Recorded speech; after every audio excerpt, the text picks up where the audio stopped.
Faltan 5 minutos para dar inicio.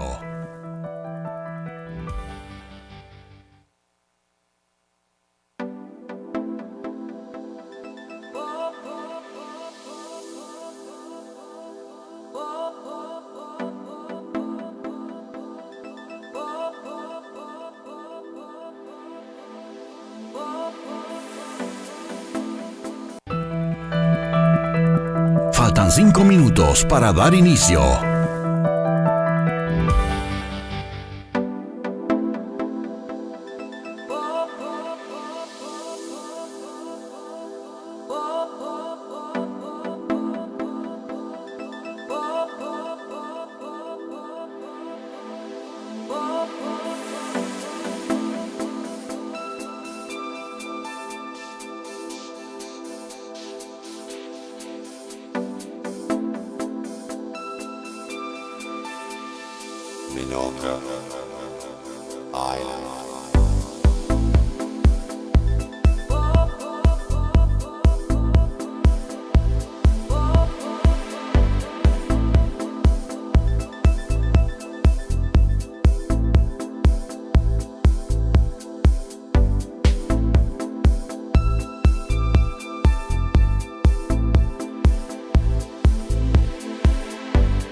Minorca Island.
Faltan 3 minutos para dar inicio.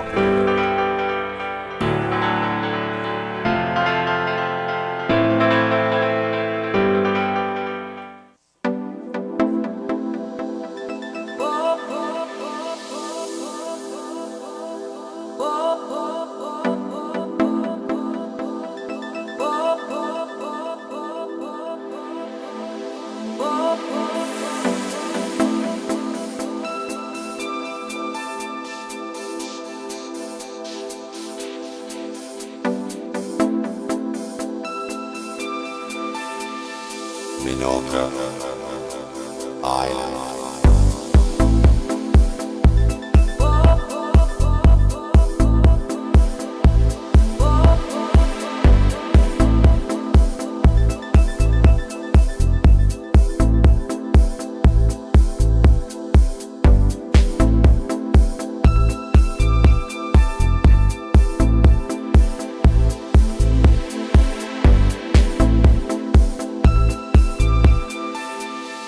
Minorca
Buenas noches a todas las personas que nos están acompañando. Queremos invitarlos también a la parte de afuera, que vamos a tener televisores para que puedan apreciar todo el show que va a empezar en unos segundos. Muchas gracias por su compañía.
ayudado a más de 5.000 organizaciones en sus 20 años de carrera profesional. Es uno de los consultores sobre tecnologías emergentes, escritor para publicaciones como Forbes y McGraw-Hill, además invitado destacado en medios como CNN y otros medios internacionales. Vamos a ver de quién se trata. I see the world in a different way, and you need to see what I see. We must recognize that we came from a very good place. As humans, as people, as a society, as a race, we've been amazing so far, and we should love us.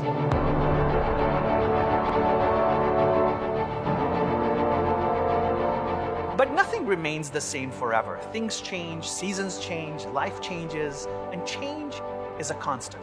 We live on the belief that tomorrow will be better, don't we all? Isn't that why we live, why we survive, why we build, and why we dream? The future is approaching us very fast. This is a technology-driven future, a future of rapid change. But this is not necessarily a bad thing, because it brings with it a huge transformation and a new era in human history. To get there, we must walk on a specific path and not just choose short-term happiness, but create sustainable success. We must start thinking differently, start thinking loud, start thinking big.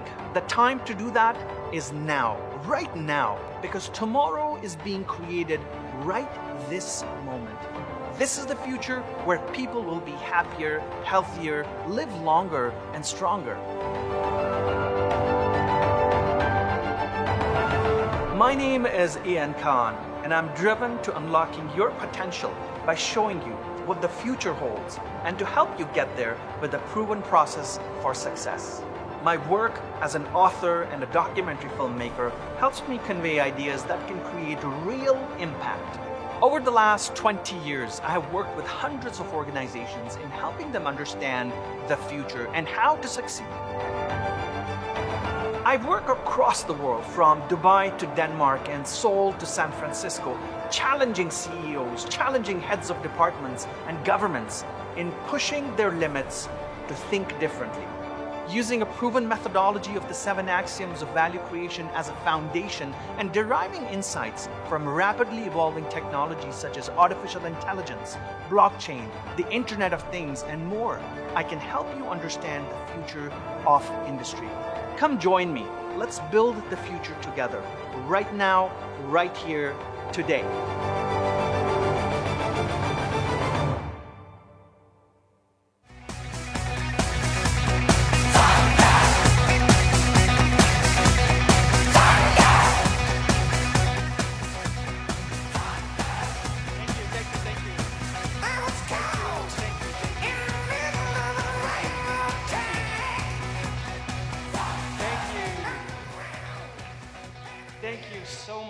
Thank you so much for such a warm welcome.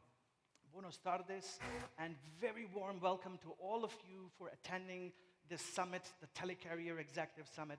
I really believe that I can add nothing more to what has already been said. I cannot add anything at all, but maybe I can share something. Maybe I can change your perception of success. Maybe I can set fire to maybe some fuel, or maybe I can put a spark on the fuel that you have. So over the next few minutes, I want you all to relax, keep your minds open, and just join me on this journey of what I believe is the next big step for all of us to take. Whether you're looking for corporate success, you're looking for financial success, you're looking for to create value in your country, whether it's in Panama, it's in the region, I think there's an opportunity for all of us to do something here today. So I want to talk about building tomorrow and the convergence of trust. You heard in my video that I talked about a few things. I talked about the urgency and how we need to work on things right now because the time is here. And you probably hear so much about technology today that it's impossible to put everything in your mind. How many of you, with a show of hands, are super confused about emerging technologies? And don't be shy, it's okay. There's so many things happening. Tell me who you are. Are you confused about emerging technologies? Come on, be honest here. No, that's a lie, come on. Again, try again, right? We all I am confused about emerging technology, trust me. And it's impossible to stuff everything in our minds because there's so much happening. But there has to be a formula for success. There's got to be some kind of a strategy that we can, the magic sword. That if we had this strategy, the silver bullet, we could be successful. And maybe that's what it is that I'm going to share with you today. So, today is, what's the year? 2019. I just wanted to make sure we're all on the same page. It's 2019, and time is passing like this. In a few months, it will be 2020, and we will say, oh, I'm 1 year older or younger for the ladies, but I don't know. But this is life. But here we are today where blockchain technology is 10 years old. Do you believe it or not? The iPhone, or smartphones in general, about 12 years old. The internet, that we're still trying to figure out, that we're still trying to build the infrastructure for, it's about 30 years old. It's nothing new. Artificial intelligence, who knew? 40 years old. It's been in the laboratories for over 40 years, but now we're seeing the emergence of AI and how it's being used for so many different things. And the accounting profession is about 500 years old. That's how old the accounting profession is, 500 years old. Excuse me, I gotta tie my laces.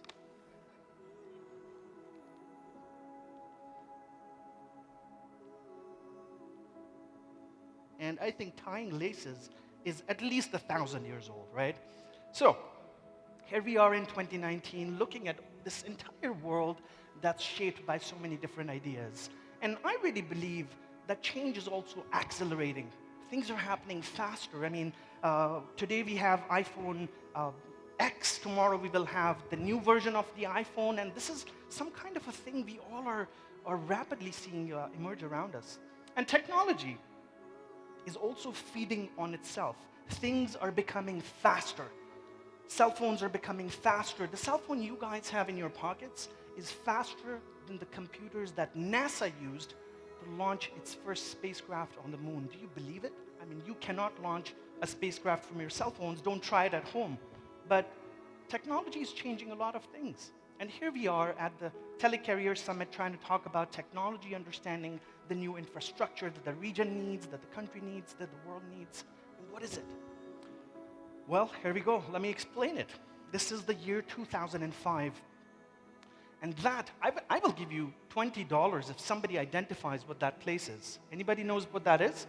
Nobody. Somebody? Hey, $20. Come on. What's that? No. So, Rome. So this, yes, $20 afterwards. So this is the Vatican. This is the Vatican. This is the seat of the Christian faith. And for me, it's the seat of a huge number of people. And in fact, the entire humanity, because it's a pillar of who we are as people. It's our religion, it's our faith, so on and so forth. But here's something is happening. A new pope is going to be put into place. People are anxiously waiting for this news to be told that this is the new pope. And believe it or not, and I'm sure you do, that this is a very emotional time for people. It's a very sensitive time because religion is so close to us. So people are standing there for a couple of days and they've got their cameras out, they're taking pictures, and they will frame these pictures and put it on their walls and maybe tell their grandchildren stories that, hey, I was there in the year 2005 when the Pope was elected. And the Pope was here some time ago, yes? Who went to see the Pope? Anybody from here? 3 months ago. Good. So a lot of you guys were there. So you know how emotional it is to be part of something like that. However, you know history repeats itself. And a few years later, the same thing repeated. In 2013, another pope had to be put into place. But in these few years, the world had changed. Something had flipped. Something had dramatically become different. And that was the emergence of technology. That was the emergence of smartphones, cell phones, and how they had taken over our lives. So people have got out their tablets, their smartphones, and now they're capturing memories and emotions in a different way. And today we all just use our smart devices to do everything, from shopping to childcare to many, many other things. Who would have imagined that these devices, these technologies will completely integrate in our lives in such a way? And so, the one thing for me that I see is different or is good is change. Change is a constant. Change has always been there. Change will always be there. And I think for success in general, it doesn't matter what you want to do, change is a permanent. So one thing, if I want to leave you with one thing today, it is the fact that change is a constant. You should say this to yourself every day, that change is a constant, that change will always happen. And that's the nature of the world. Now, technology is undergoing a lot of change, a dramatic change as well. And some of you, if you know Moore's Law said that technology will double every year. Generally, it's about microprocessor design, but very roughly, it's about technology doubling every year. But that rule was broken a long time ago, because now microprocessor capacities are quadrupling. They are just expanding like crazy. So what happened to these rules and laws that we thought would govern the world? And so we heard a little bit about digital transformation. What is digital transformation all about? Does it mean we need a new operating system? Does it mean we need some kind of a new cloud software? I think it's beyond that. I think it's beyond just implementing technology so that we can do something faster. For all I know, I mean, I work with a lot of companies worldwide. Many people are still struggling to go on the cloud. It's a struggle. They're still based on paper. How many of you work with clients or use paper on an everyday basis? I'm sure many of you do, right? And that's a struggle. So I think digital transformation is beyond just products and solutions. It's beyond just these small nuts and bolts. It's all about trust. It's about how can we put trust that we have in manual things into technology. And I will show you some examples where technology is replacing the trust that we've had in professions, we've had in people. And for me, technology is a trust creator. It's a displacer of trust. So, let's start with a very simple example, super simple example. Because I have a 3-year-old kid, I love to put this slide up. Is the importance of nannies. Who here has a small child? Come on, raise your hands, don't be shy. Okay, you know the importance of having help at home, okay? And you cannot survive without it. Now this is one of the world's oldest trusted profession, where you trust your child to a stranger and say, hey, keep this thing alive for me, right? No. You say, protect my child. And so nannies are awesome, they're amazing. And so we trust this profession a lot, right? But that is being changed now because of technology. We have a nanny cam, and if you have a kid like that at home, you want to watch that thing remotely. You want to be able to know what's going on every second of that child's life, because it is just something you cannot compromise on. And this is why technology is changing trust. As a parent, I would do anything. I would spend $100 to watch my child live and make sure that child is alive. Okay? Nanny or no nanny. But what about some other professions? The postal worker's life is being disrupted by something like this. In some parts of the world, the Amazons of the world, the eBays of the world are experimenting with delivery technology that's going to replace postal workers. And that's a disruption in an industry with another technology. So we're talking disruption right now. What about doctors? You know what? Half of my family are doctors.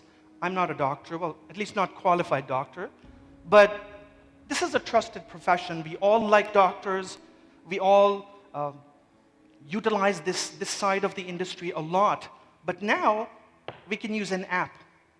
We can use an app to check medications. We can self-diagnose ourselves. I mean, how many of you have gone to Google and diagnosed some symptom that you've had? Right? No, this is a lie again. You guys are good liars. Everybody does it. I Google everything. I have a cold. Why do I have a cold? Right? My leg is aching. Why? So everybody is Googling everything. People just don't tell you about it, right? And this is what is happening. We are putting more trust into technology, and we generally trust Google to tell us, hey, okay, you are sick, take a paracetamol, take a whatever not. And so you see there's a displacement of trust between people, and we're trusting technology more. And this is what's happening. This is how the world is reshaping while we are watching cat videos on YouTube. Well, I am at least. Digital banking, I believe there's some people from the banking industry here as well. And the banking industry, a very trusted profession where we give our hard-earned money to the banks, is being disrupted by cryptocurrencies. Whether it's Bitcoin or it is one of the 1,200 different cryptocurrencies that are out there in the world, something is changing. And I'm not talking about the fact that we all have not bought Bitcoin or any other cryptocurrency. I'm just saying something is changing. And we are paying attention. And banks are paying attention. So I come from Canada. All of our banks are investing in startups that are working with cryptocurrencies and doing something. It's something they're working on these things. But there's definitely interest to see what is the big disruptor.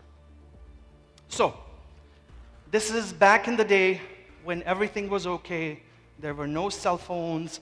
We had amazing dinners. We had amazing conversations on the dinner table. I mean, how many of us, I still remember that time. But now, this is our home. This is the nightmare that we all have to deal with and tell our children, hey, put your phone down. You go to a restaurant these days and you see the couple, they both have cell phones in their hand and you're like, why are you even here, right? And so this is the world that we're living in. But we also have another generation of people amongst us in the world today who were born in this era. They were born in the era of the iPhone. They were born in the era of the cloud. How many of you here were born, I don't see a lot, but how many of you here were born in the era of digital technologies? Anybody? A few people, right? But a lot of us were born in the older era. Now, the point being that we all are in this room together. We all are in the workplace together. So the workplaces are a blend between the old generation, the new generation, the millennials, and we have to get along together, and we all are equally being disrupted by all these new technologies. So what do we do? That's the big question. Let me tell you a quick story about the world's largest hotel chain. Okay, maximum number of hotels, billions of dollars in revenue, but they do not own any hotels, Airbnb. The world's largest taxi company, millions of taxis. They just went IPO as well. Uber, right? Who has stayed in an Airbnb ever in their lives? One room, once in one night? Some people. How many of you operate an Airbnb? Anybody here has an Airbnb operation? Okay, good. And how many of you have been in an Uber? A lot of people. Okay. I see a lot of hands that did not go up. So my advice to you is stay in an Airbnb and go there in an Uber, okay? Check it out. Just go for a trip in Uber because it's such a thrill when you do it for the first time. It's something about the first times it's just incredible because you don't believe it. Oh, wow, I'm going to call a taxi and the guy's right here. Oh, am I sitting in it? So please do it for the sake of experience. Don't shield yourself from these things.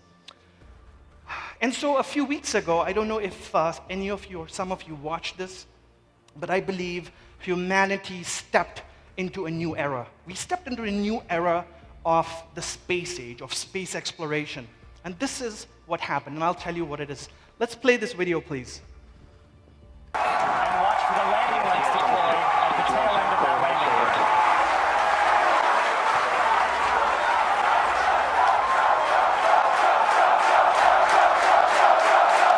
And that landing burn has started. Both boosters looking to be on track towards their respective landing zones. Landing legs have started. Star boosters landing legs are deployed.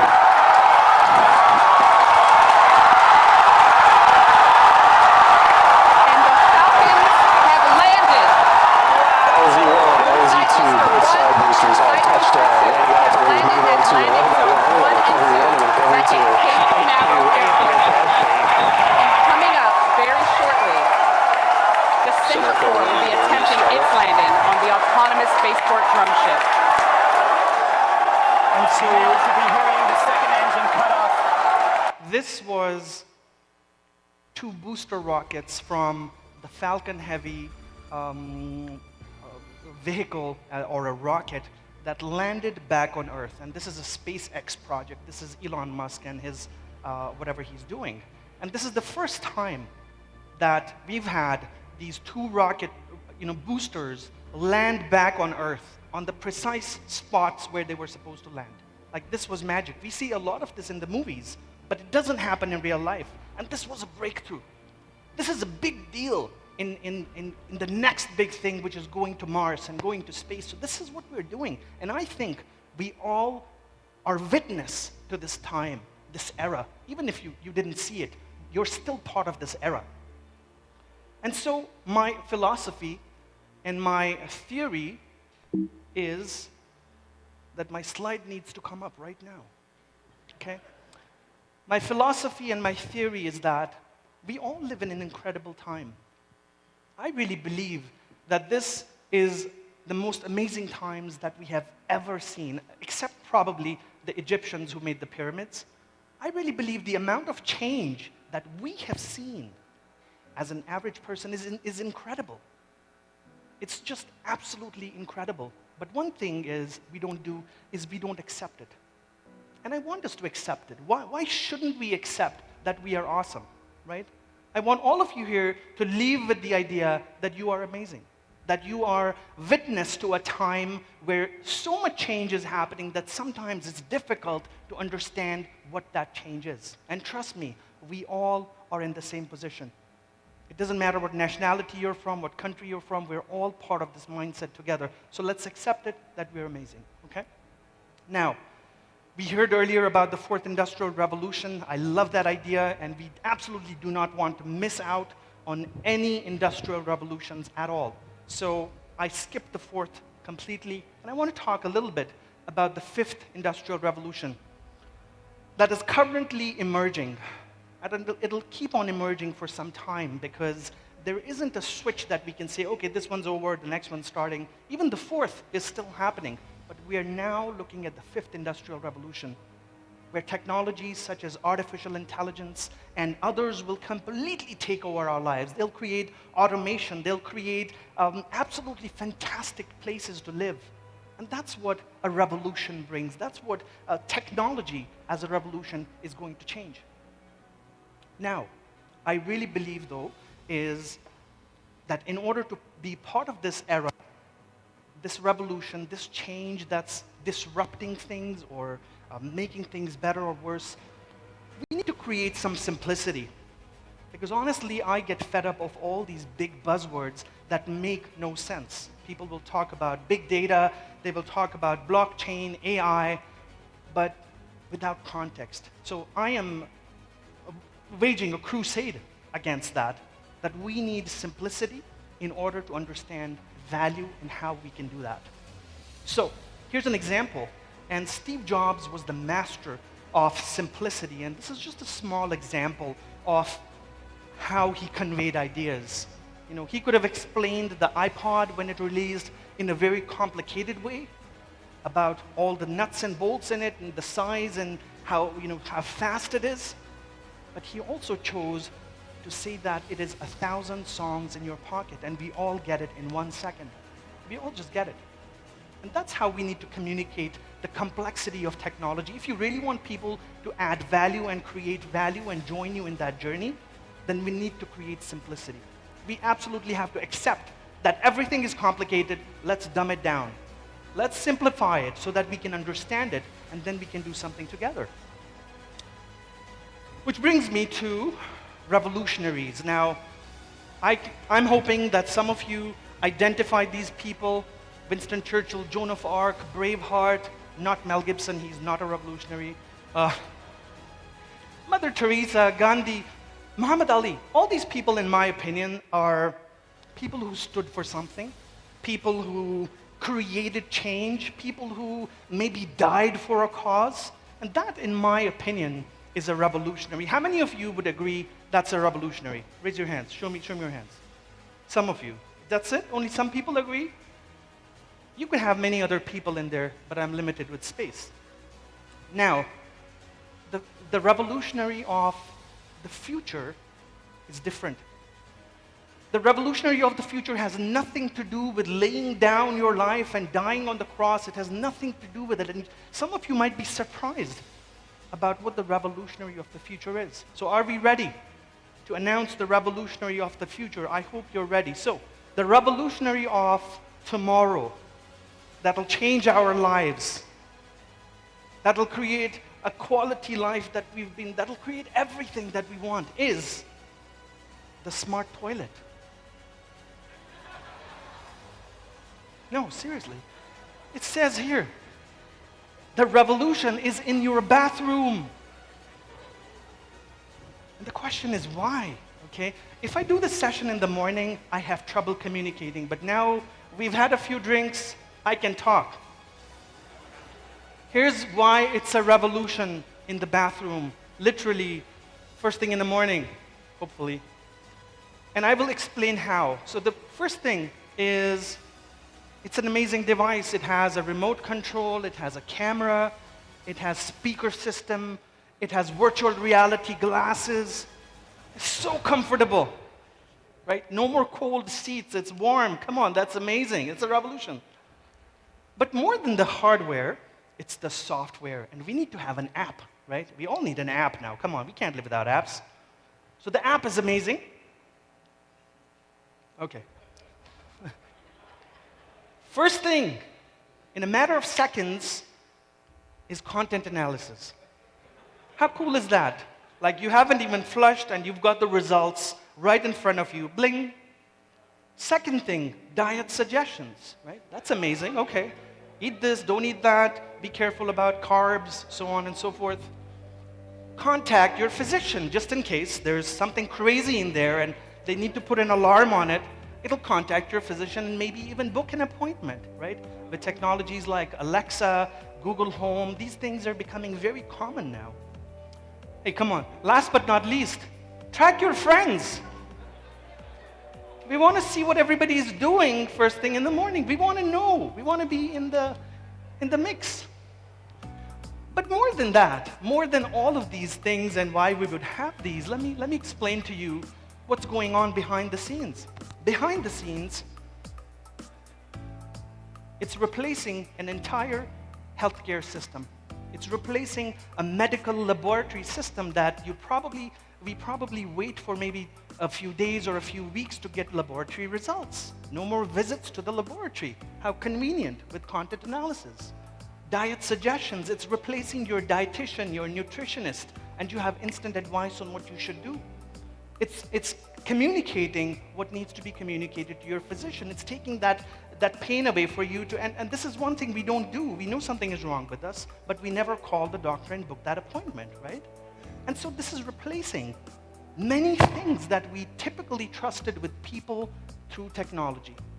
And whether you find it funny, whether you find it weird, first thing or the last thing in the morning, this is something that will change our lives and replace trust in many different ways. So we're going to think about replacing trust.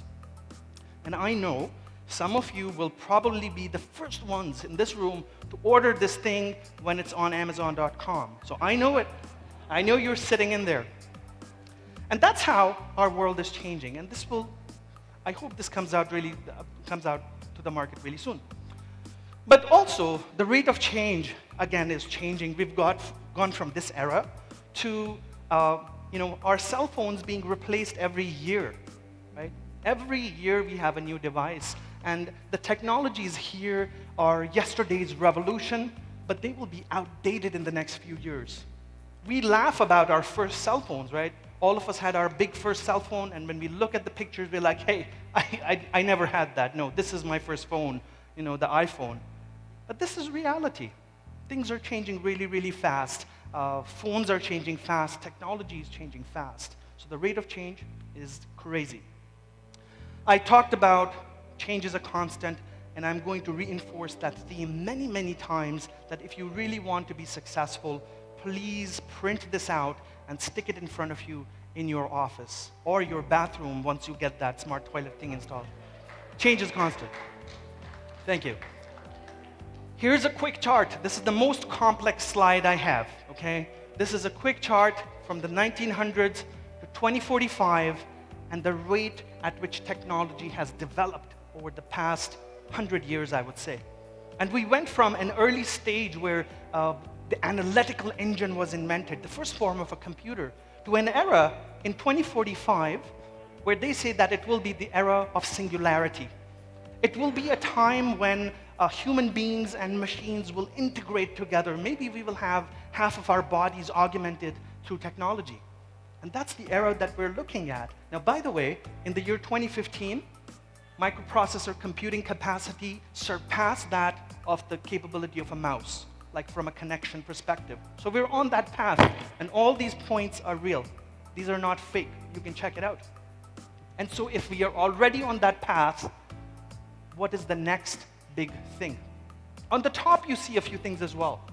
The agricultural revolution, the industrial revolution, light bulb, moon landing, World Wide Web. Let me give you an example. From the agricultural revolution, when our ancestors put the first seed in the ground and out came a plant, to the first industrial revolution, which is the invention of the steam engine. It was about 8,000 years. Huge period of time, 8,000 years.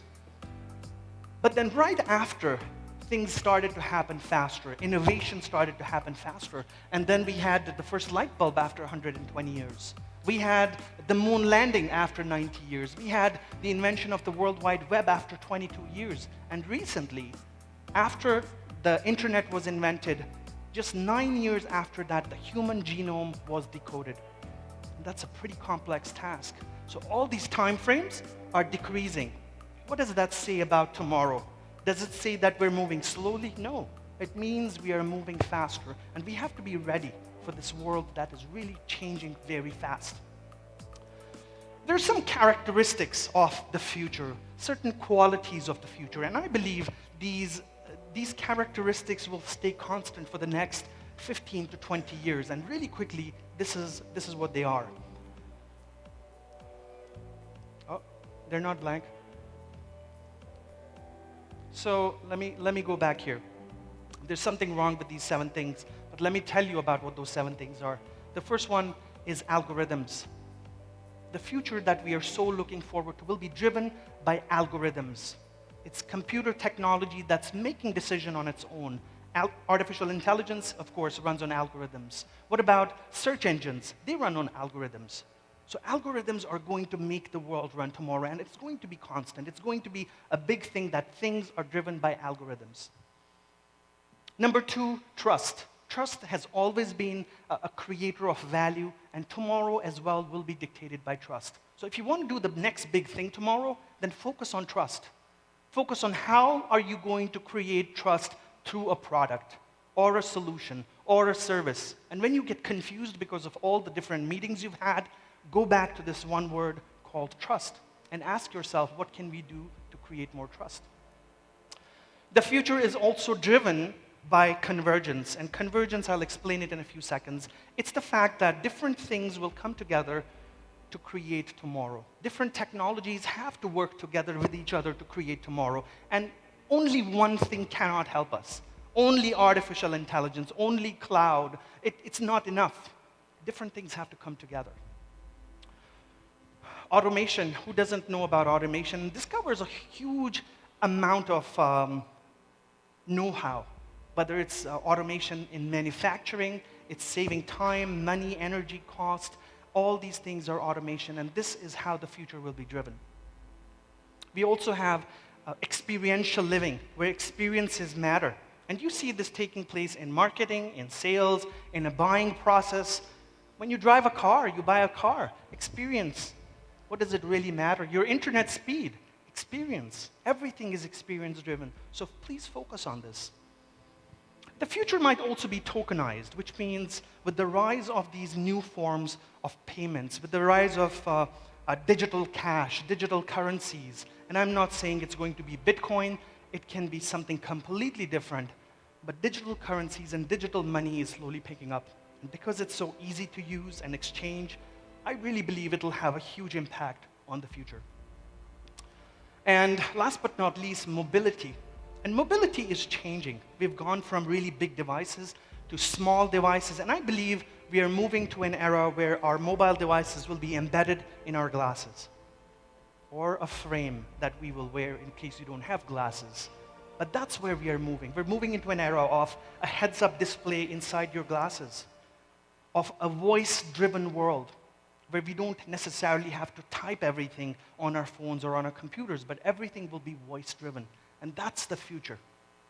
So, I want to talk about 3 technologies today that are pivotal in this convergence and how to massively oversimplify them. The first one has to do with peace of mind. Literally, this is about a lot of peace, because now you're not worried about a transaction. You're not worried about your money being stolen. You're not worried about the legitimacy of something that happened. And that technology, ladies and gentlemen, is blockchain technology. I know people explain it in different ways, that it's a ledger in the sky, and it's the exchange through cryptography and a hash. I directed a film on blockchain, and I don't like that definition. I don't like it. And this is, I think, a new way of understanding technology. What does it do? It brings peace of mind. And when you have the next discussion with people, ask them about it, that how does it do that? Why does it do that? And that's the start of a conversation. At a complicated level, yes, of course, blockchain is a decentralization. You don't have a certain body in the middle that, as a bank or as a certain agency that's responsible for doing something, but people can exchange value with each other. And it has certain nuances to it. Information cannot be stolen, deleted, so on and so forth. I really encourage you guys to learn more about blockchain. Whether you are technical or not, you need to understand what this thing does, because it's going to have a profound impact on the future. Blockchain technology is doing a lot right now, because we have never seen anything like this before. Something so flexible, something so malleable, something that can be applied to many different things. And that's why blockchain is a revolution. If you really want to be part of the future, you want to change your life, you want to change your organization, your business, then please focus on blockchain and see how can it add value to what you do already. How can it improve your skills and do all of those things? I really believe this is one of the things in the future with a huge impact. If you check the news every day, I think that's the best way to get started. Just type into Google blockchain, type into Google your industry, and see what it comes out with. Here's some of the news from a few weeks ago. Some countries are launching new cryptocurrencies, and my question is why? And how can blockchain improve infrastructure? And I ask why, and then you've got to be inquisitive to learn why. The future can also be, as I said, tokenized, where the exchange of value is becoming different. It's no longer financial, but it's taking the form of tokens through smart contracts, through this entire industry that's emerging out of blockchain. So please read up more on that and try and understand how this changes your life. In terms of industries, I don't have the time to talk about all of them, but logistics, the legal industry, accounting, record keeping, healthcare, anywhere where there's information exchanged can utilize blockchain. So apply your minds to this equation and figure out where is information being exchanged. Let me give you an example. I would like to say this is the most beautiful fish in the world, but it's not. But this is Glacier 51 toothfish. The story of Glacier 51 toothfish is that this fish lives around the South Pole, underneath a glacier, which has a name called, underneath an iceberg, which has the name Glacier 51. It's the name of that iceberg. And so fishermen from Australia take a journey of about 4,800 kilometers one way to go to that point near the South Pole, and they put in their nets, they put in the line that goes down 2 kilometers into the water, and that's where this fish lives. I mean, come on, why can't you live closer? So they catch this fish, and they bring it back to Perth, where through technology, they tag it. They tag it through RFID and a barcode right from the time of harvesting. And they track the journey of this who's the captain of the ship, what boat did it get caught on, where did it get processed, where did it get filleted, and when did it get sent out. And here's an industry because of which this is happening. When people around the world, connoisseurs in expensive restaurants, want to eat this fish, they can now scan a barcode on the menu and find out the entire journey that this fish has taken. Because as a consumer, I want to do that.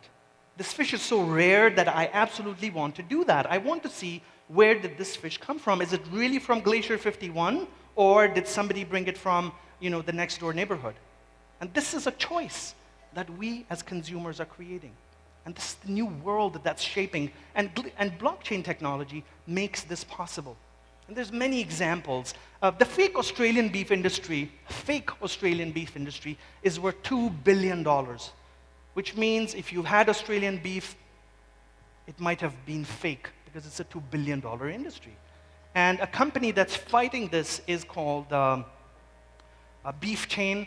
And they now track Australian beef right from the source, making sure that it is actually Australian beef, and they digitally track it through blockchain technology.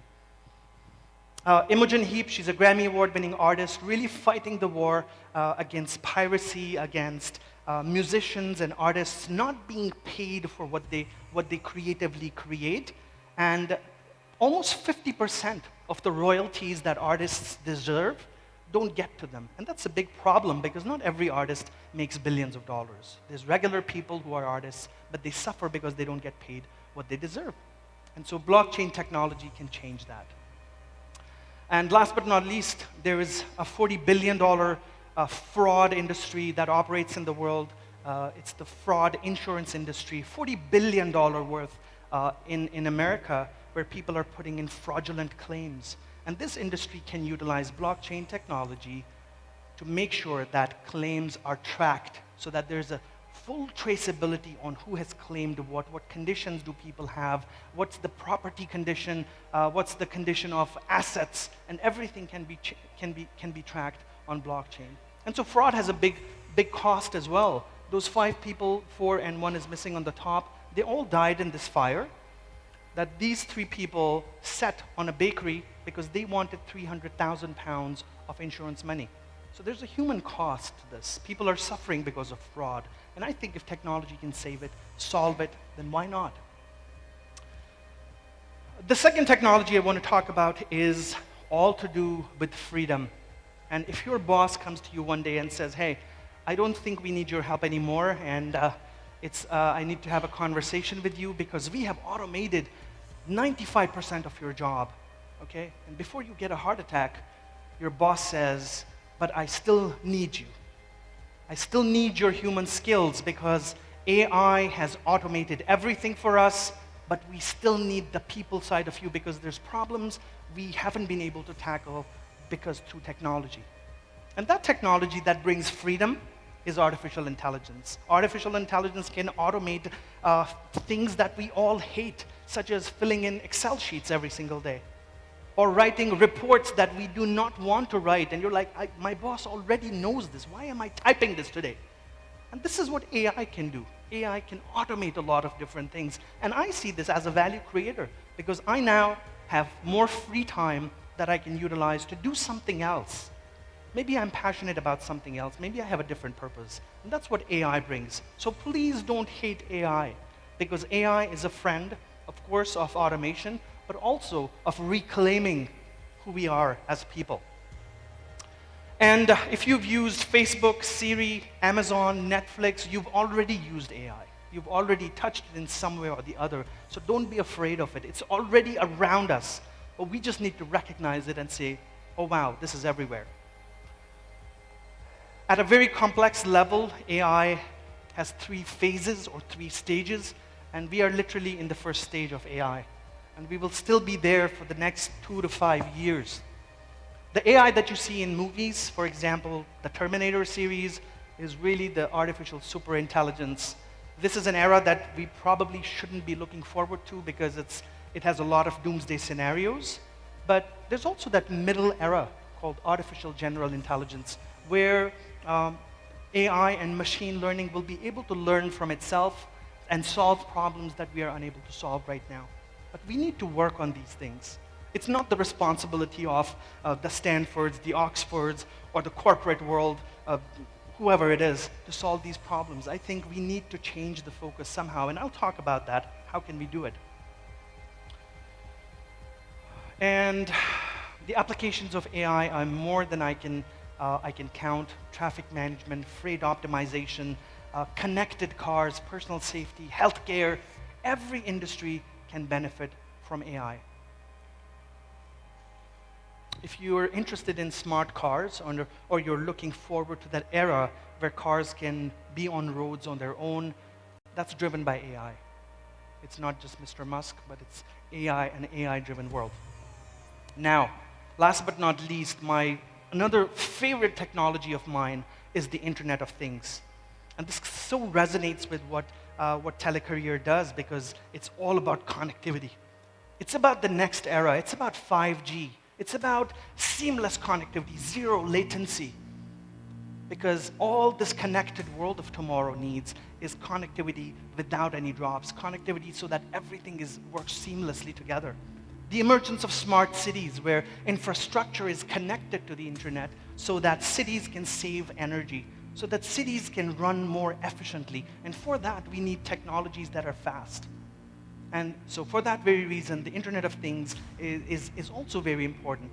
And together with artificial intelligence and blockchain and other technologies, I think these three technologies are pivotal to succeeding.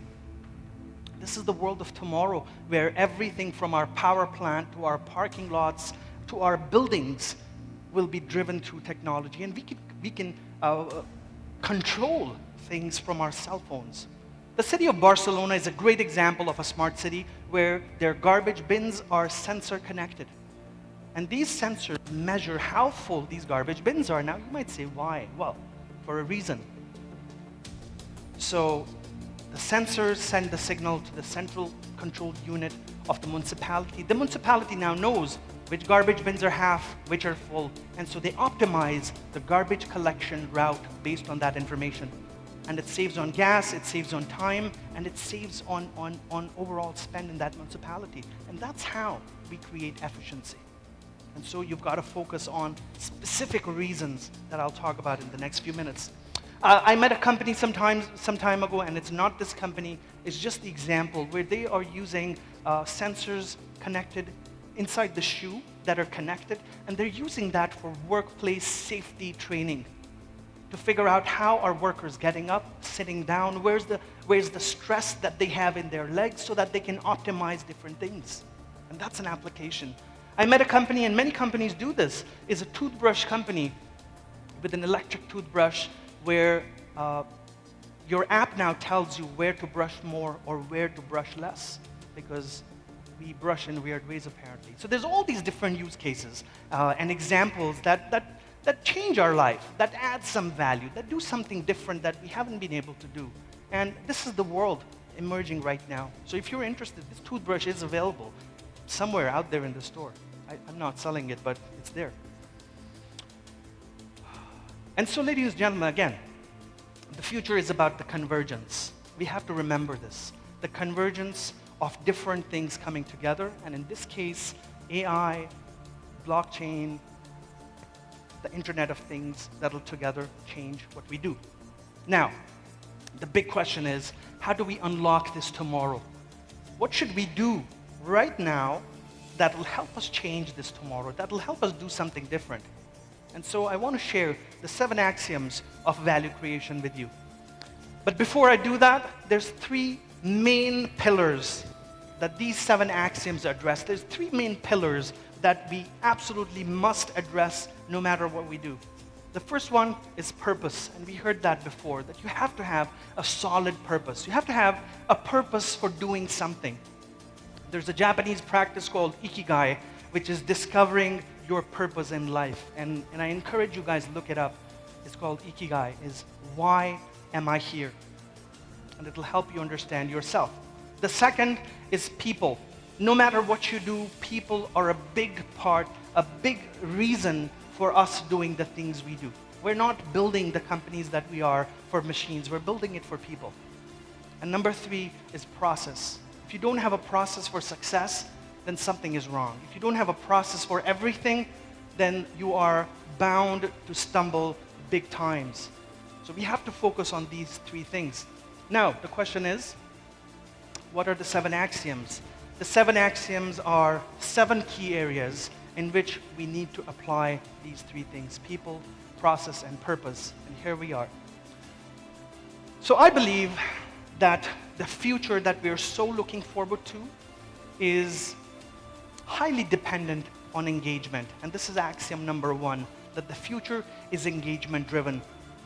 We have a huge challenge with generations changing hands, with technology being in our hands the way it has never been. And it's changing the way we interact with the world. Engagement refers to engagement internally in organizations, engagement across stakeholders. This is not communication, but this is the entirety of what you stand for as an organization. We all are also in it together, as I said, as different generations. So we have to address this as a big, big pillar of success. Number 2, I believe that technology is creating a lot of transparency. We cannot hide. We cannot go anywhere else and say, hey, this is not me. I think accountability is pivotal today to succeed. We need to claim who we are, and we need to really believe on who we are and say we are going to do this and do those things. Because if we're not clear, if organizations are not clear from top to the bottom, then how will we succeed? And accountability is prime. It's a mandatory requirement for success. Number 3 is learning. Technology is changing things really fast. And it's important that we learn on the go. And in fact, I call it the era of a relearning, because many of us, we've done our degrees or we've had our education, but we stopped learning a long time ago, 5 years ago, 10 years ago. This is the time to start that journey again, because if you don't, then you're going to be outdated, and you're always going to complain about other people knowing a lot more than you do. And this is the responsibility of organizations, individuals, people, associations. This is the responsibility of everybody to start learning again. And here's some of the websites or free education resources that you can utilize right now to start educating yourself right now. On your cell phone, through your cell phone. You could be joining a course in Harvard through Coursera right now and learn about blockchain technology or artificial intelligence or communication skills. How many of you are registered for a course right now? How many of you are actively engaged in re-education? I see 1% of you, and some of you are probably not raising your hands. But we need to address this right now, because I want you guys to succeed. Partnerships and collaboration there's no question about it that we cannot succeed on our own. Large companies, small companies cannot succeed without collaborating with others. And I talk a lot about collaborating with startups, collaborating with the new generation, who's really hungry to succeed, who have an idea, but they need some fuel. Maybe they need some capital. Maybe they need some guidance.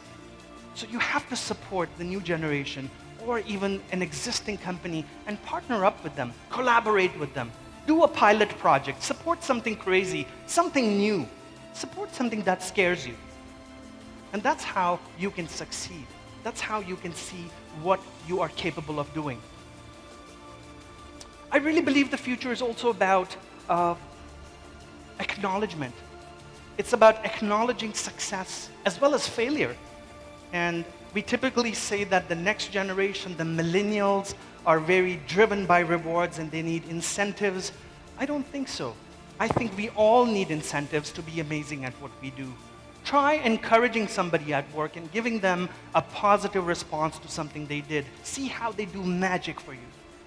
And I really believe that organizations need to deploy this strategy right now, is to start a culture of rewarding people and acknowledging their successes and failures.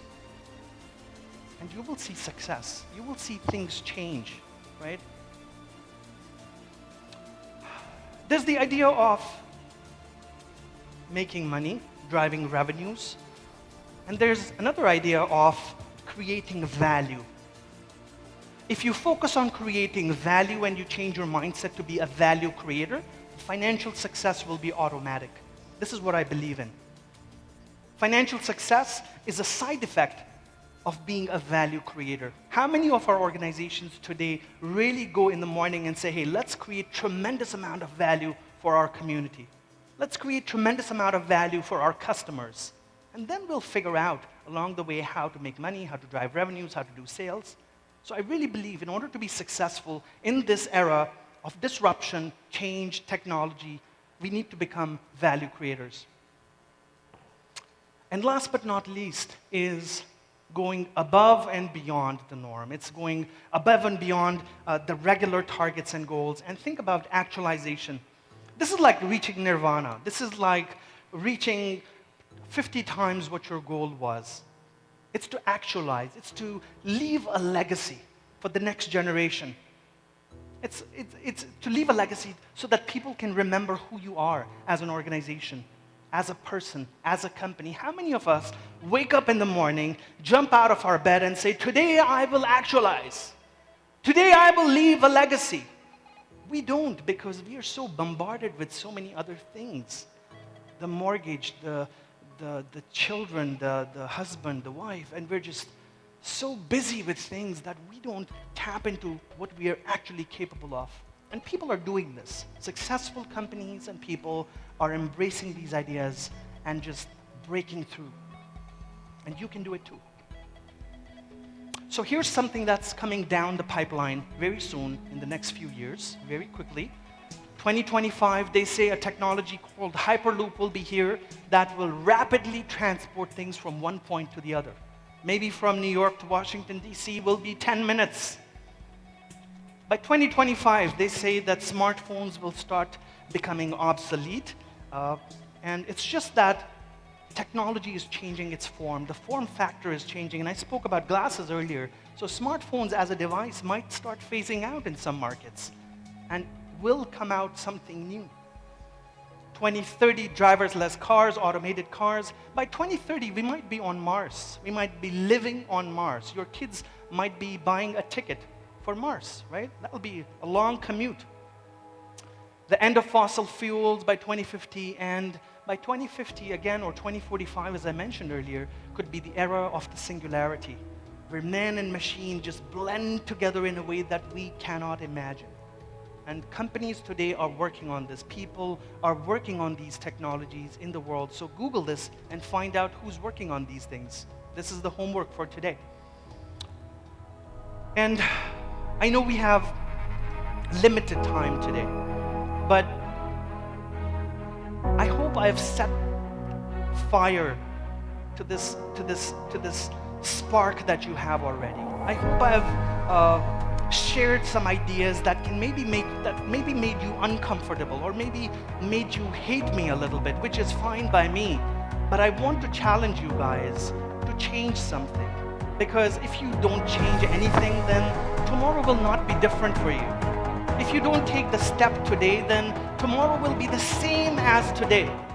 And I don't want you guys to go through the same thing anymore. I want you to succeed. I want you to have financial success. I want you to have organizational success. And I think we all are capable of doing that.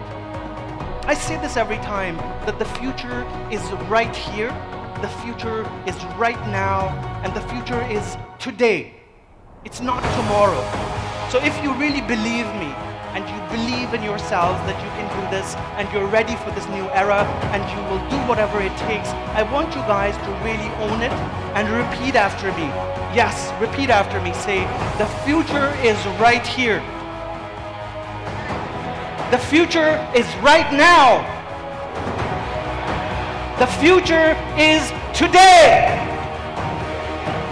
One more time, the future is today. Thank you so much. We're going to take a quick picture, my friend here. I love you guys. Thank you. Thank you so much. Buenos noches. Thank you for having me, and I'm around if you guys need me. I love you guys. Thank you. Mucho gusto.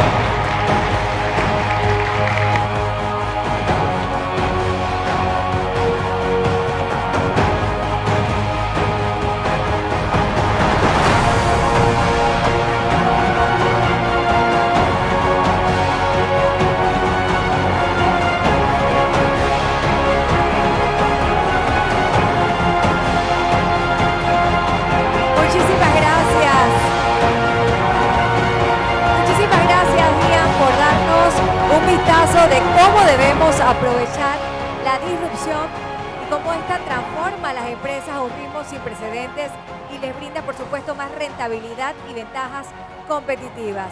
Les recordamos seguir nuestras redes sociales @telecarrierinc y también utilizar nuestro hashtag TES2019PTY para generar entonces tendencia sobre el evento más importante de tecnología de Panamá. Distinguidos invitados, reciban en nombre de Telecarrier nuestro agradecimiento por su presencia esta noche. Los invitamos a pasar al cóctel de clausura que hemos organizado para todos ustedes y que tengan una excelente noche.